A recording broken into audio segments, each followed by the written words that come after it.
Welcome to Extra Throttle House. I'm Thomas. And I'm James. And this is not a new car at all. No. I mean, this is a 2024. No, this is a new car. Right, but it hasn't changed. But the M8 competition has not really changed. Why are we doing it now? Because we just drag raced it. You may have seen that video. But we give it another go. Yeah, we never really got to play with the M8. You lived with the convertible. So we reviewed the original M8. No, not the M8. M850. The M850. Yeah. And then I had an M8 competition. This is boring. We have it now. We have it. And we have a truck. Sick. Look at it. This is the best looking modern BMW right now. That you can order new. That you can order new. I was going to say, because an M5 CS I feel like looks better than this. An M5 CS looks better than this, I agree. However, but the M5 CS is the previous generation 5 Series, and we now have a new 5 Series. That's true. Which does not look very good. This looks excellent. It's sizable though, isn't it? It's supposed to be. It's a grand touring car. It is supposed to be 1,000 feet long, 2 feet off the ground. Yeah. Right? Really long wheelbase. It's really quite monstrous. And, it is monstrous. You know, we talk about the GT63 being heavy. This is almost the same weight. This is 4,250 pounds. It's a lot of pounds. But then in my head, this used to be an S63 Coupe compared to that. Now we don't get that anymore. So anyway, that gets complicated. The point is, 4.4 litre twin turbo V8 pumping out 617 horsepower. It's a superiority complex. It's not complex. actually 617 horsepower, is it? It's a million. Could be more. BMWs are completely underrated, so it's got more than that. I can tell you from driving it in a straight line, it's got more than that. Yeah, fair. So I have done a lap time in this car, and I did a little bit of drifting. So we'll talk about that while we're out there. And then you're going to drive? Wow. While. Yeah, we're going to go figure out why this costs or starts at $140,000 US. $140,000. That's not that bad considering the competition these days. That's not a pun. I mean, like what else? What does this go up against directly? Really, you can kind of put it up against a lot of stuff. Like at this price, you can do R8s. You can say Bentley. It's a cut price Continental GT. Vantage competitor? Yeah, for sure. Yeah, okay. You're talking about turbocharged, fast, yeah, comfortable luxury sport coupes. Would you like to drive it? Yeah. You should select rear-wheel drive mode. All right. This is real. First of all, I don't think these seats, these new cool bucket things, they weren't on the original 8 Series we drove. No. Like they're newer to the M8 and they're awesome. Yeah, controversial. Some people don't like them. Yeah, because if you have anything level of a significant package, it provides the package for you. Yes, that's important compensators. For you. Yeah. There you go. No, this is a really, really, really nice interior. There's a lot of Alcantara. I think it's a bad move to put it right here. You're just going to wear that down with your hand on the thing. I like it. But no, it's good. I love this. It's just really, really well made. Yeah, those rear seats are not massively comfortable. They're like 911-y, right? Yeah, like isn't it was like a bad memory. Okay, let's stop wasting some time here. Sport Plus, Sport's way too many options in here. 4-wheel drive Sport, manual mode. Have fun. Off you go. 2-wheel drive. No. We'll just warm up here with the 4-wheel drive. Oh, that's a lot of power. Yeah. That's a lot of power. Just immediate this torque, right? I think it sounds pretty good too, to be honest. It sounds turbocharged. It sounds muffled. Yeah, but it does a pretty percussive on the upshift, which I really like. There's a lot of bass to it, but I've realized I prefer the snaps. All right, squirt. Oh, okay, brake. Oh man, yeah, it moves. It really, really, really moves. It's lovely, actually. It's lovely, even on suspension. Yeah. This is sport, and the ride is still extremely well damped, right? Yeah, the upshifts are weird, man. There's like bass in my ears. Yeah. It's like there's a cannon going off in the next room. Right. Ooh. Yeah. That was a big one. Yeah. I was hearing that when I was doing the hot laps. Which we'll reveal shortly. Yes, we will. All right, let's just go into a slightly fun mode, because I know it can do the Grand Tourer thing. I know it's a highway crusher. Oh, it absolutely is so quiet and smooth on the highway. I really, really like it. But, okay, I will have to say about this 2-wheel drive mode, I'm not even kidding when I say a quarter throttle and you will lose the rear. It's ridiculously. He's all confident touchy. when he's in the driver's seat. But like, I lost the rear in a straight line in fourth with my foot down. Yeah. Like, it is absurdly powerful, and BMW's tendency to just lock up that rear diff is real. It's real. Okay, here we go. Yep. Give it a boot. Oh, hello. Whoa! Oh, that's a lot of smoke. That's fun. Isn't that That's fun. Isn't that great? Yeah, I'm having a lot. I feel like this class of car generally is getting is fun. The Yes. Maserati Gran Turismo danced. It was playful. It still Yep. lost the rear end. Yeah. The GT63 is new, and then there's Yes, it is. Yeah. you know the Bentley Continental's awesome. I don't know. I feel like No, well, it's cool because they no longer have to just be heavy and fast in a straight line. They can also do that. Oh! it's a handful. It is absolutely It's a a handful. handful. But like, do you feel in a skid, it does the BMW thing. It becomes that all BMWs in a slide become one lightweight car. They all Yes. become the same lightweight car. It's weird. They are quite similar. I almost indicated there. They all lock up that rear diff so. As soon as it's in there, though, it just kind of goes, whoom, I'm doing a drift now. It wears its weight very well. It feels like, you know, like how Yeah. martial artists use their weight.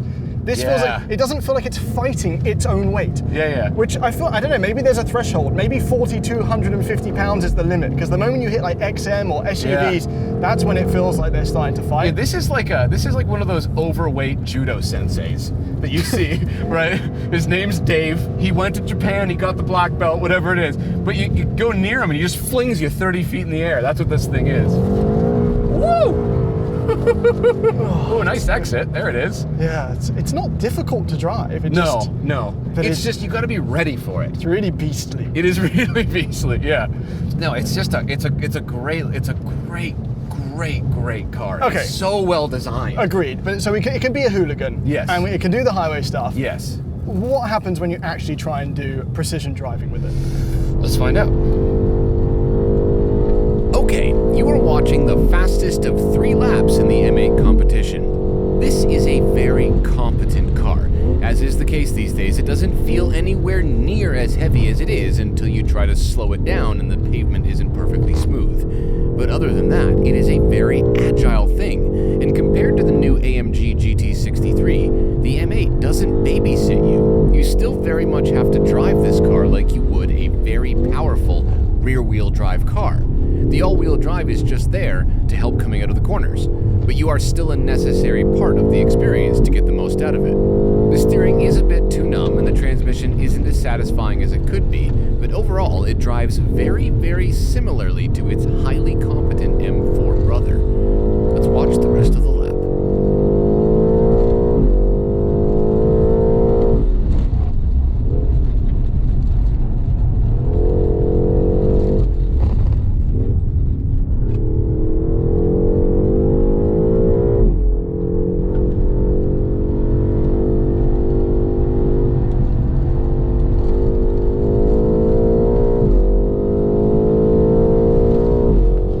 All right, you ready for the lap times? I'm ready. All right, so I want to guess. you want to guess? Okay, off you go. M5 CS was 110, if I remember correctly. Yeah, about that. Yeah. I think this is the same tires. I'm gonna go 110.8, which is, 110.8. So, I don't actually know what's happened here, because the M5 CS is obviously a weapon, Yes. but there must be some allowance given for different days and temperatures. Yeah, tire every lap conditions. time has an asterisk. Every lap time has an asterisk, because this did a 109.84. Oh, Is that not really quick? that's really quick. Really quick. When I saw the number, I was like, wait, what? I was just so impressed by That it. is fast. It was definitely a handful to get it there. It really was. And yeah, it's just, it is completely capable of being light on its feet, dancing around, no problems. Yeah, I'm seeing a lot of tire marks on the road here. Yeah, you see this little bit here. Yeah. A little transition-y going on.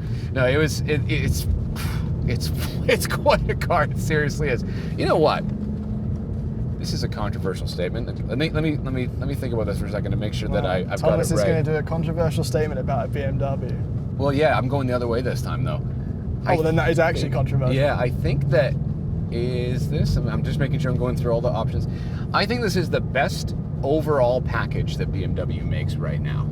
What do you mean overall? I think if how is an M4 Competition X-Drive or M3 not a better overall package if it's got the rear seats? Well, it looks a lot like a scrotum. There's that.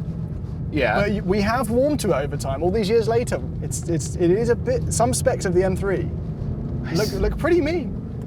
Okay, fine. An M3 in a matte paint with a dark grille and a dark color. Yes. Looks great. Right. Every other combination of the new grille, I can't do. This, though, does not have any front-end issues. It doesn't have any weird styling. It isn't trying to do anything avant-garde or whatever. Mm-hmm. It's just good-looking. And it drives like a friggin' weapon, and you put everything down in like efficient and comfort mode or whatever, and it just cruises like an S-Class. Yeah, it's fully M and it's fully 8. It's exactly, yes. So I think overall, all things considered, it's the best overall package that you can get from BMW right now, because in the modern era, BMWs, as we know, have become very good at being extremely well built, right? Yeah. Very comfortable and very fast, right? So this does all of those. It suits this class of car. Yeah. Right? Is this the leader in the class for you? Like, would you get this as a cut price Continental GT?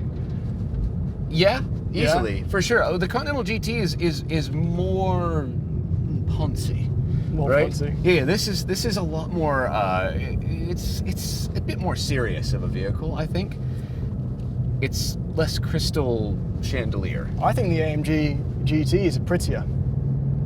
I think it's prettier. Yeah, but it's stupid.